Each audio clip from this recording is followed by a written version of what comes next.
We've talked a lot about Hugh Freeze going to the portal, what quarterbacks are going to be available. What do you see right now as the short list for Auburn? Well, it's looking like it's going to be Jackson Arnold. That's what it's looking like right now. Malik Murphy went on a visit, didn't sign. And, typically in the transfer portal era, when you get a quarterback over there and they don't sign when they're on campus, you're probably not going to get them, or it obviously makes it harder. Here's where I'm at with Auburn.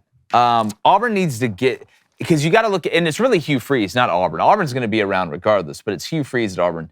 You cannot be in the ceiling business right now. You have to be in the floor business. You can't be in it's the potential of this guy, man. If we can possibly tap that potential, even though he really hadn't shown it yet, we're going to be really, really good. You need somebody not with a high ceiling, but with a high floor. You need a proven commodity.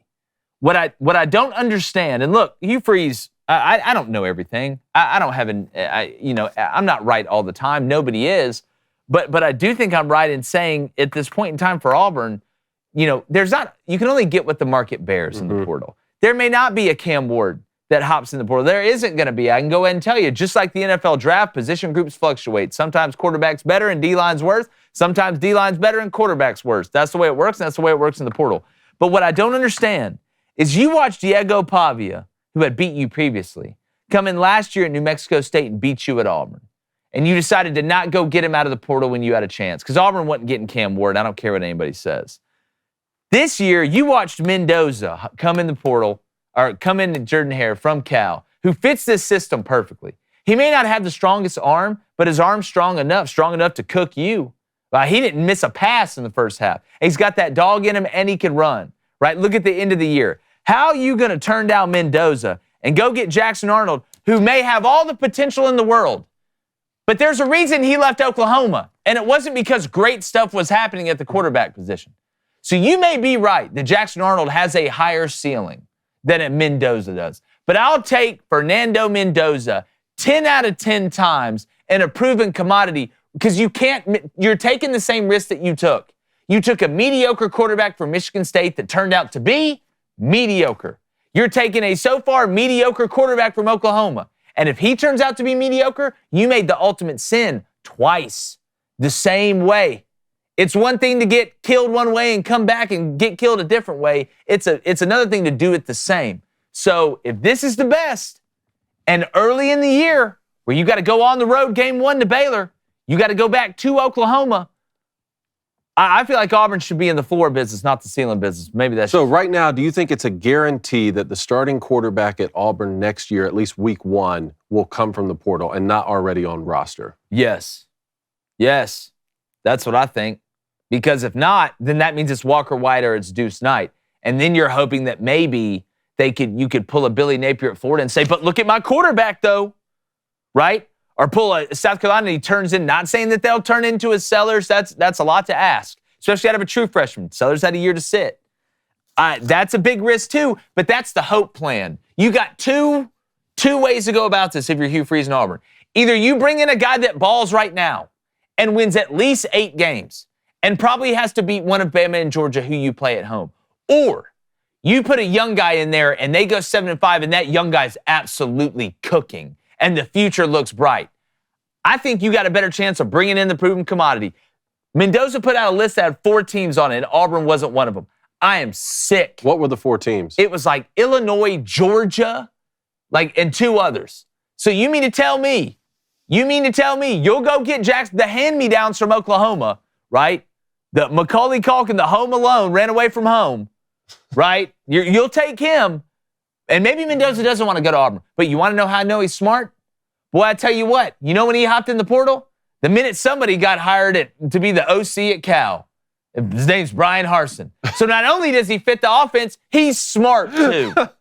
I mean, what else do you want? Go ahead, maybe Jackson Arnold will work out. I hope he does, David. I hope we can run this clip back and I get roasted for it. I hope it gets sent to freezing cold takes and first takes and all type of stuff. But I'm telling you, it's a big risk. That's a big risk, buddy. I don't know. Maybe Christmas I'm nuts. tree? It's to the point now where I don't know why we expect anything different. I don't. You're willing to not go get a portal quarterback last year. Yeah. Right? And you let Peyton Thorne, after what he put on the field, no, that'll be my guy. No, he's good enough. If you can't see that, then I don't know if I can help you. Like, Jackson Arnold's not the answer, guys. Like, he's not. He got benched by his fourth start. By his fourth start at Oklahoma. I don't want to hear about the injuries. He got benched by the fourth start because he threw 3 picks in 4 games. Yeah, let's get him. He threw for over 200 yards twice. And one of them was against the Sister School of Deaf and the Blind.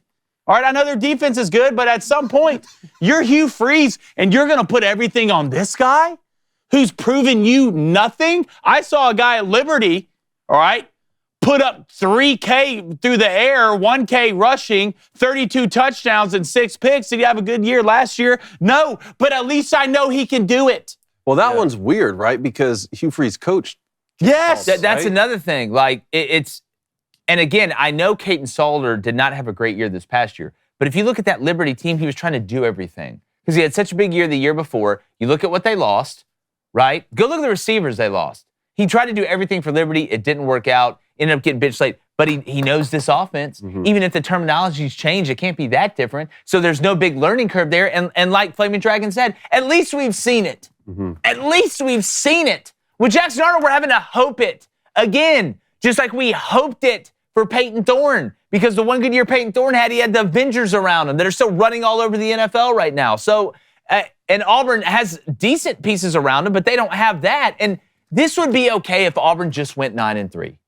If Auburn just went 9-3, and they're like, look, we got this freshman and Deuce Knight coming in. You know, he's a little raw. We don't want to put him in there yet. Maybe Walker White, and then Jackson Arnold will battle it out. Fight it Who's out. the younger? But that's not, you didn't go 9-3. Yeah. You went 5-7, dog. You lost to Cal at home.